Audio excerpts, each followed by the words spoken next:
We'll skip this one. You're not the favorite child. My mom said before my birthday celebration. So I smiled, closed their joint bank account, canceled the $6,000 I had paid for her credit debt, and quietly sold their house. Then came 169 missed calls, and one word left on my car. Ungrateful. We'll skip this one. You're not the favorite child. That's what my mom said when I called to confirm what time the birthday dinner was. My birthday. I had just sent $6,000 to clear her credit card debt.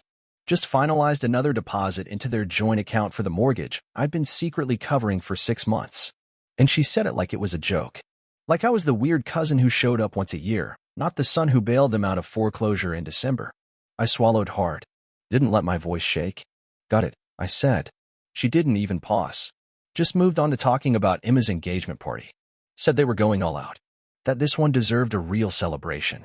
She didn't say my name once during the entire call. When we hung up, I sat there staring at my laptop screen.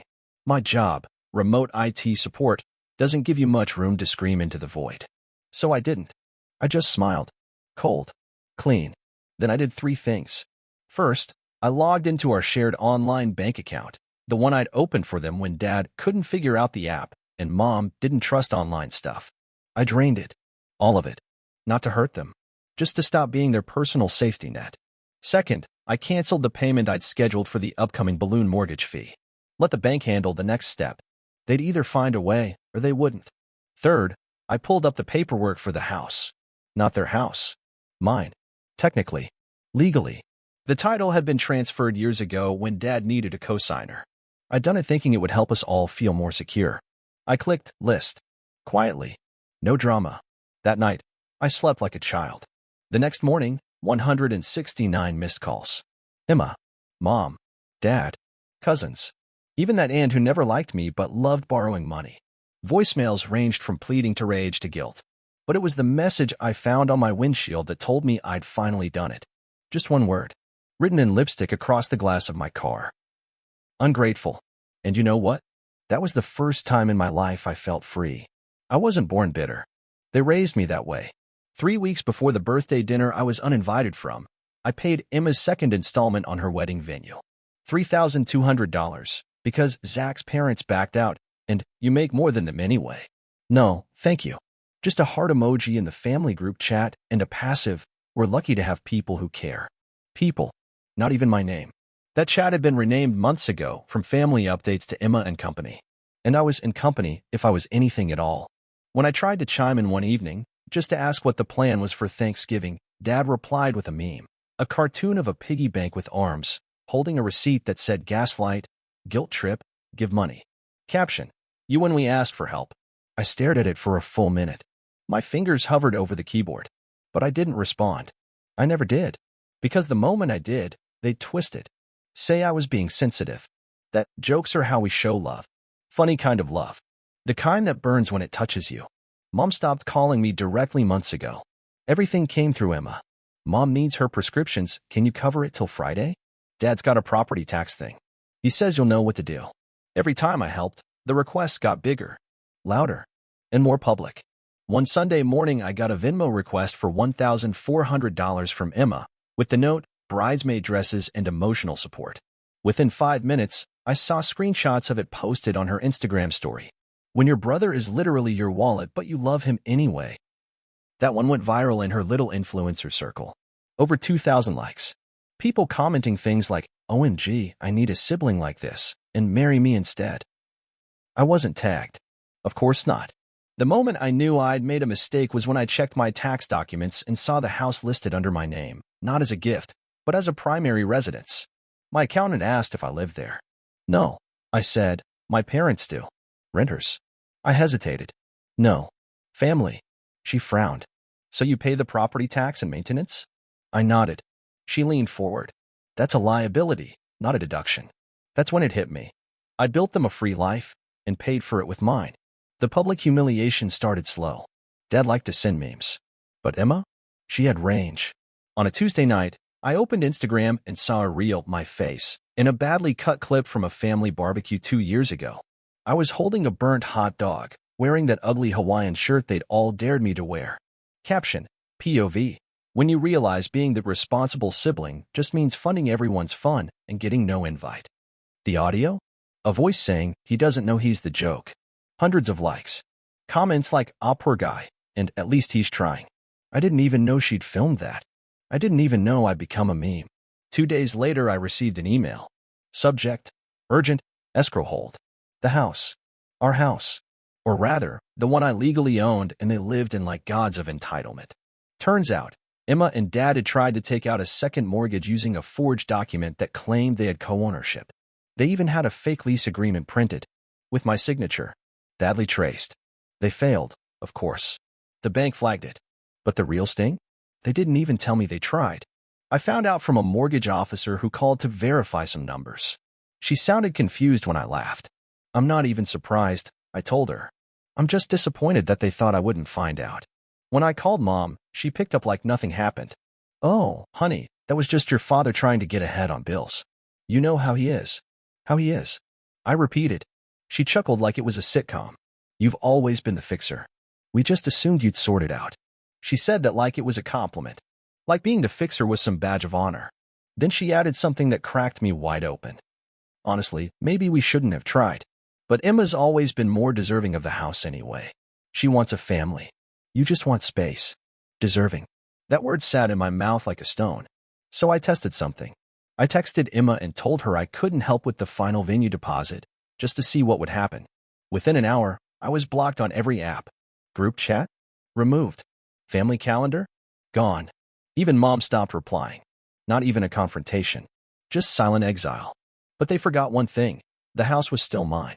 The utilities were still under my name. The taxes, the insurance, the deed. And they had no idea what I'd already done. No idea that while they were laughing on social media, I was rerouting the power accounts, changing the locks, filing a change of ownership on the insurance. I wasn't just walking away. I was preparing for the collapse. 1 week before my birthday, the one Mom said they'd skip, I got an email from the real estate platform where I'd listed the house. Offer accepted. Full cash. No contingencies. I didn't call them. Didn't give them notice. I gave the buyers 30 days. And I watched. I watched from my apartment across town as Emma posted a story about finally being ready to renovate the master bathroom. I watched as Mom bragged about home stability and called me her golden safety net in a comment that I wasn't tagged in, but I saw anyway. And then I smiled. Because they were building dreams on sand. And the tide was coming in. My birthday came on a Wednesday. I didn't expect a call. And I didn't get one. But at 7:03 p.m., I got a text from Dad. "You know you're making things harder than they need to be. We're still your family. Come to the house. Let's talk like adults." A peace offering. I knew better. Still, I said yes. Not because I wanted peace, but because I was ready for war. I arrived exactly at 8 o'clock. The house looked like it always did. Slightly peeling paint, tacky wind chimes, that broken porch light I'd offered to fix 2 years ago and never got a thank you for. Mom opened the door. She was wearing pearls. Pearls. Like it was Thanksgiving. "Happy birthday," she said, flat and forced, like it hurt to say it. Dad was already at the table. Emma too. She looked smug until she saw who came in behind me. Zach, her ex-fiancé.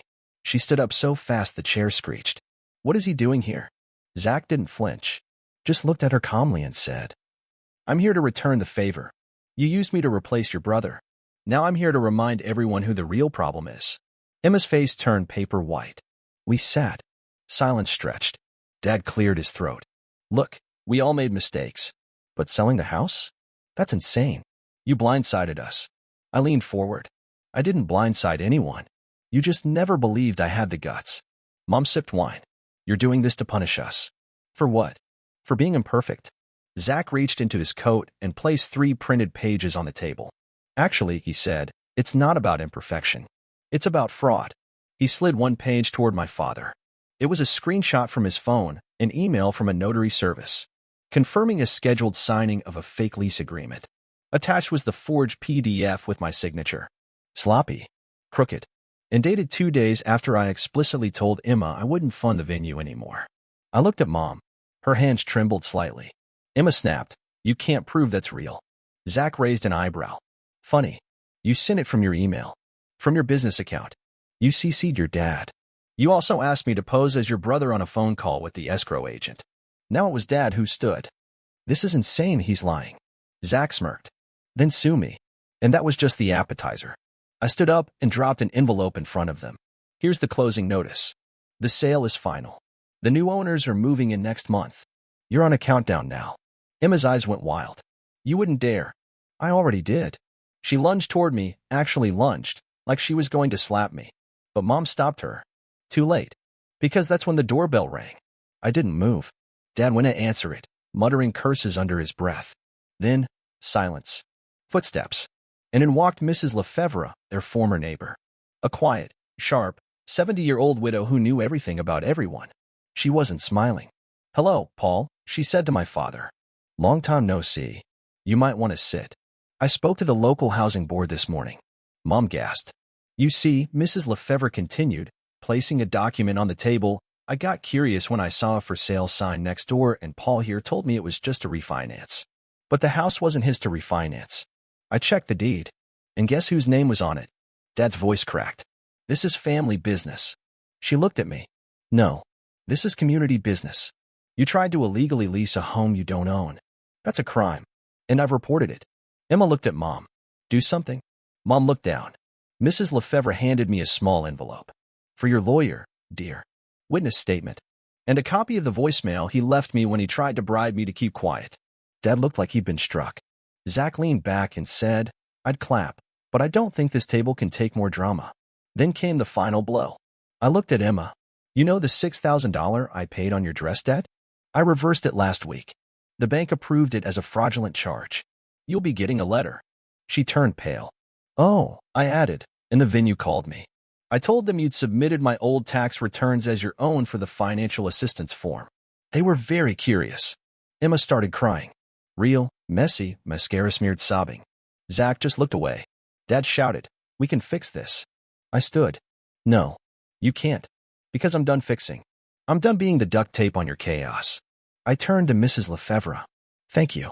She smiled like a general stepping off the battlefield. I looked at them one last time, these people I used to call my family, and said, Happy birthday to me. Then I walked out the door. I didn't return home after that night. Because home isn't a place you pay for, it's a place that doesn't betray you. The next morning, I did 3 things. First, I woke up without fear. Second, I drained the last remaining account where they'd set up autopays in my name. Third, I opened the spreadsheet I'd quietly updated for the past 8 years. File name, Family Contributions, Liam Morgan, 2016 to 2024. Every dollar tracked. From the can you spot me $300 for rent to Emma needs therapy, but she's too fragile right now, you understand, right? The total, $126,480.22. I didn't round. I didn't pad. I didn't subtract the holidays and fake hugs. I compiled receipts, statements, wire confirmations, texts, even Facebook messages.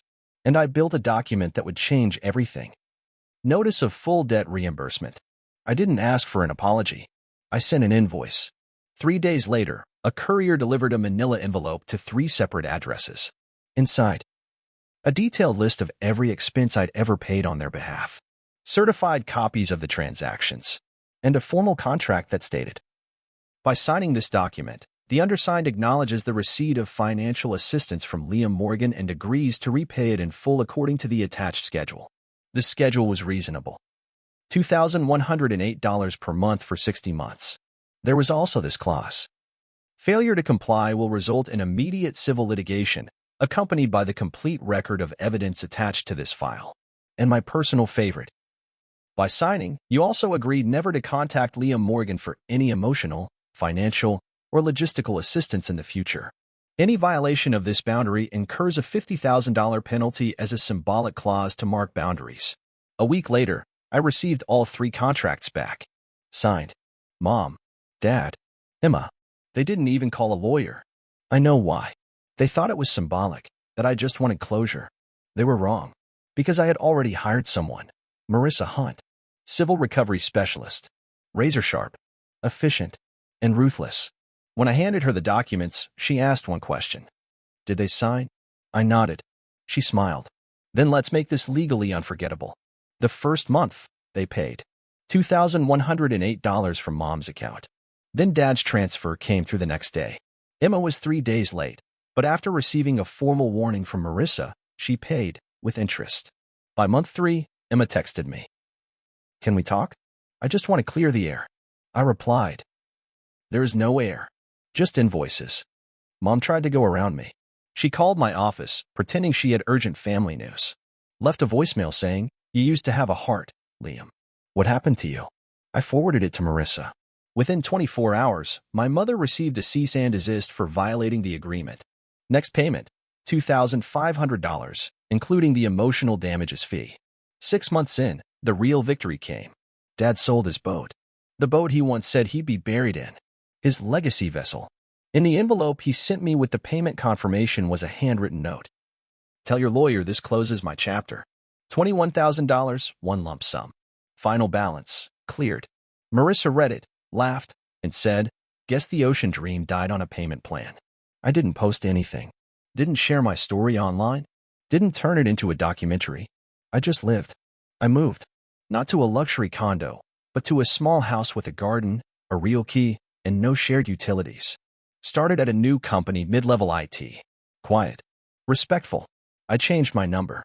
I gave my landlord a name they'd never heard. I paid every bill with a card only I used. No calls. No guilt. No more debt that wasn't mine. One day, I printed something and sealed it in a drawer in my study. A simple white envelope with the title. Debt settled. Name cleared. Silence achieved. Inside it, I wrote myself a single line. "They thought you were a wallet with a pulse. But now they pay to forget you. And they will. Every month. Until the last dime is returned." 16 months. That's how long it took them to pay back every cent. 16 months of silence. 16 months without one message that said, "Happy birthday." No awkward group chats. No fake apologies. No passive-aggressive guilt trips. I didn't hear, "We miss you." I didn't want to. Because peace isn't found in forgiveness. It's found in removal. Last week, the final transfer hit. $1,080.78, the last piece of Emma's emergency fund. I paid when she was too anxious to function. I'd even forgotten about it. But my lawyer hadn't. In the moment it cleared, I did something symbolic, but only for me. I walked into the bank and closed the recovery account. The teller, cheerful and clueless, asked, "Would you like to transfer this balance to another family member?" I smiled, slow and sharp. "No," I said. "Family doesn't get forwarding privileges anymore." 2 days later, I ran into my father. Not on purpose. I was at the hardware store picking out stain for a shelf I was building. He was in the next aisle, older looking, hunched in a way I didn't remember. The years had caught up with him, but not in a noble way. More like debt collectors finally knocking. He saw me, stopped, and, unbelievably, smiled. "Liam," he said, like we just bumped into each other after a business trip. "You look good." I nodded once. "That's it." He stepped closer. "Listen, things got out of hand. You know how pride gets." I said nothing. "You made your point," he said, as darting around like he was checking for witnesses. "But we're still blood." And that's when I cut it clean. "No," I said. "We were a transaction. That transaction is settled." He blinked. "So you're just going to act like we're strangers?" I met his eyes. Calm. Clear. "We are. And I prefer it that way." He didn't speak again. Didn't follow me out. He finally understood what silence means when you earn it. Emma? She vanished. When her final payment cleared, she changed her Venmo name, closed her old accounts, and deleted her wedding registry. No, goodbye. No, I hope someday. Just silence. And that's perfect. She once said I'd never be more than a background character in her story. Funny how quiet her story got when I stopped funding the spotlight. Mom? She tried once, just once, to call me. Sunday morning. No voicemail. Just a missed call. I let it ring. Watched it. Then I texted back one thing. Wrong number. That was the end. Last month, I installed a new sign above my workshop. Simple black and white. Metal letters. Subtle, but unmissable. It reads, "No family discounts. No exceptions." People laugh when they see it. Some think it's a marketing gag. Others ask, is there a story behind that? I say yes, but I don't tell it, because the people who need to understand already do. Occasionally, a friend will say they bumped into one of them. They said you overreacted. They said you're bitter. They said you changed. They're right. I did. I'm not angry. I'm not resentful. I'm not interested. Because here's the truth. I'm not healing from what they did to me. I'm thriving because I stopped letting them. I don't calculate my words anymore. I don't filter my answers through potential guilt. I don't flinch when someone says family is everything. Because no, it's not. Sometimes, family is the heaviest anchor tied to your ankle, smiling while they watch you drown. So I cut the rope. The last thing I did, just for myself, I changed my number. Again. At the carrier shop, the clerk asked, "Want to keep your old contacts?" I shook my head. No. Start clean. Then I walked outside. No parade. No music. No cathartic tears. Just quiet.